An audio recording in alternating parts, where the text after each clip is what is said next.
Sebuah catatan beraksara Melayu kuno terukir indah di batu nisan yang berangka tahun 791 Hijriah atau tahun 1389 Masehi.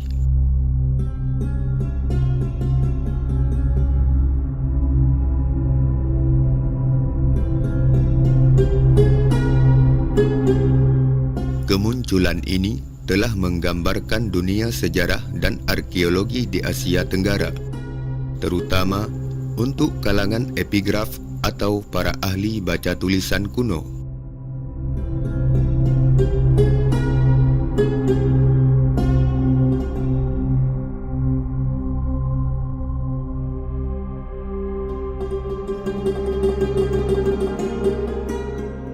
Ini adalah aksara bahasa Melayu periode paling tua pada zaman Islam yang pernah ditemukan sampai sejauh ini.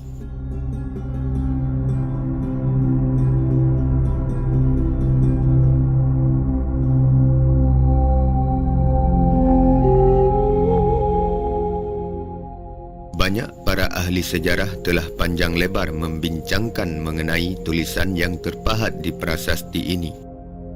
Sebut saja seperti J.G. de Kasparis, W.F. Stutterheim, Morrison, hingga yang terakhir di tahun 2008, yaitu Willem van der Molen dalam buku inskripsi Islam tertua di Indonesia.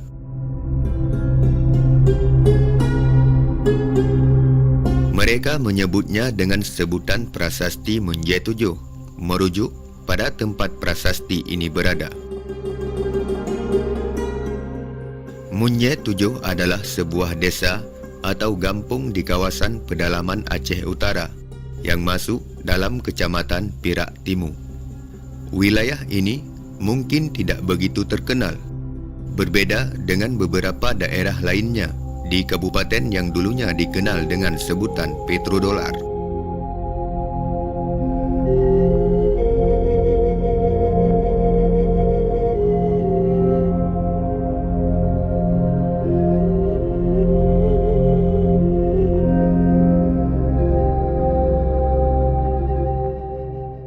Lokasinya yang berjarak lumayan jauh dari jalur lalu lintas nasional, ditambah lagi infrastruktur yang tidak memadai. Akses jalan yang berkubang dan bergelombang kian memperkeruh suasana untuk menggapai wilayah ini.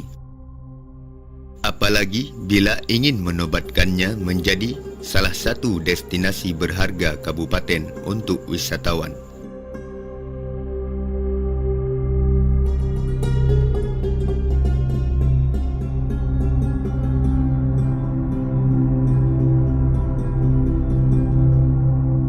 Kondisinya kini sungguh sangat bertolak belakang dengan kemegahannya di masa silam.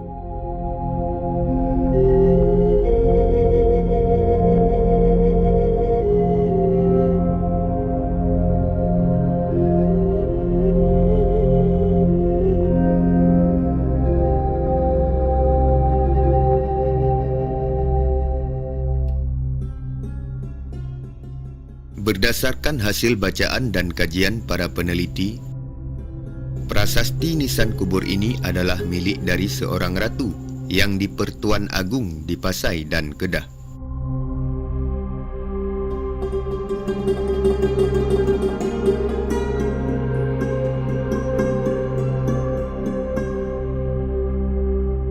Dua nama kenegerian itu adalah nama kuno yang diperkirakan sudah ada sebelum Kesultanan Sumatera Pasai, diproklamirkan oleh Sultan Al-Fatih Al-Malik As-Salih di penghujung abad ke-13 Masehi.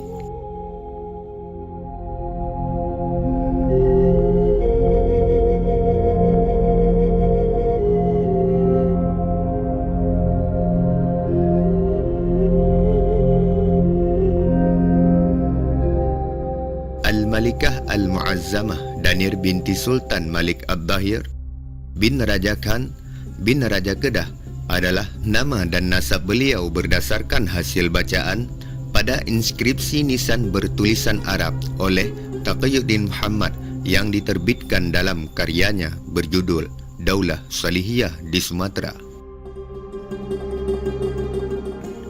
Mengenai ayahanda sang ratu, kakek serta kakek buyutnya, sampai sekarang ini keberadaan pusaranya masih belum ditemukan.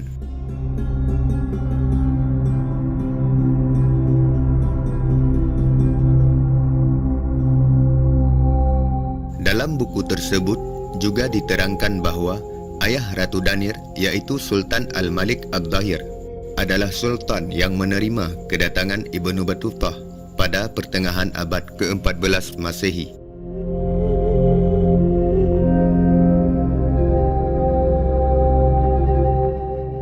Sementara kakeknya Raja Khan dan moyang dari sang ratu, iaitu Raja Kedah, adalah penguasa lokal untuk wilayah tersebut.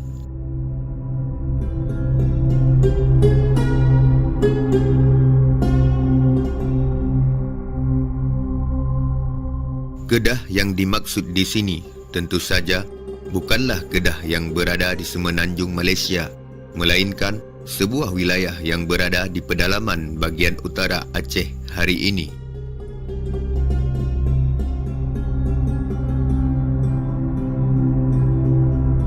Bukti nama Kedah selain yang terpahat di batu nisan kubur Ratu Danir di Menje 7 adalah di kawasan ini terdapat beberapa toponimi yang masih mewariskan nama Kedah itu sendiri. Pertama, sebuah tempat genangan air atau bekas air sungai kuno yang disebut dengan Abek Kedah. Kedua, satu lokasi yang dikenal dengan Dusun Ma Perang Kedah yang artinya Panglima Perang Kedah.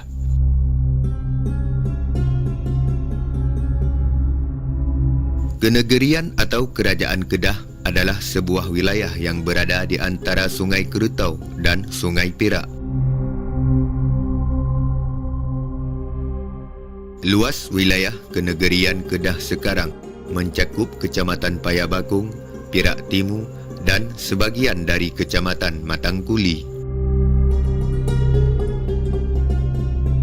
Sebuah wilayah yang sangat subur, hutan yang kaya, serta jalur sungai yang banyak untuk media transportasi dan pertanian adalah modal besar bagi negeri Kedah pada masa lalu sebagai pusat peradaban yang maju.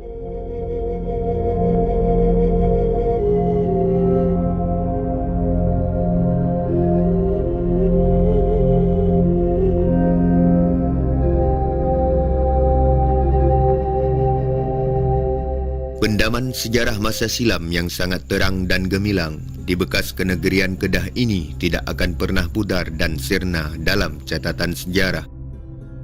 Walaupun sekarang banyak menjadi kampung-kampung sederhana dan mungkin hanya lebih familiar dengan daerah perkebunan sawit saja, namun ratusan komplek makam dengan ribuan batu-batu nisannya serta ragam jenis pecahan keramik dan tembikar adalah di antara bukti yang nyata bahawa dulunya di sini adalah tempat yang megah dan salah satu pusat pemerintahan dan kebudayaan Islam yang bernaung di bawah Sultan-Sultan yang agung, Sumatera, Pasai.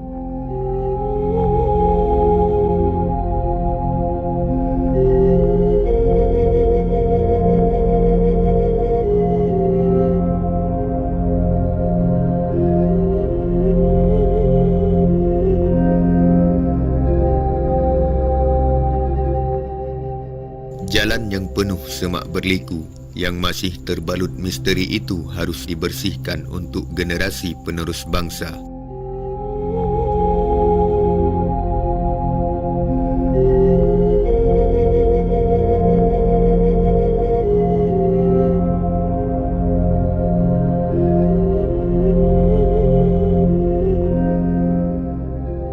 Mereka akan menulis dan menyambungkan kemuliaan yang dilakukan oleh para pendahulu-pendahulu mereka yang agung.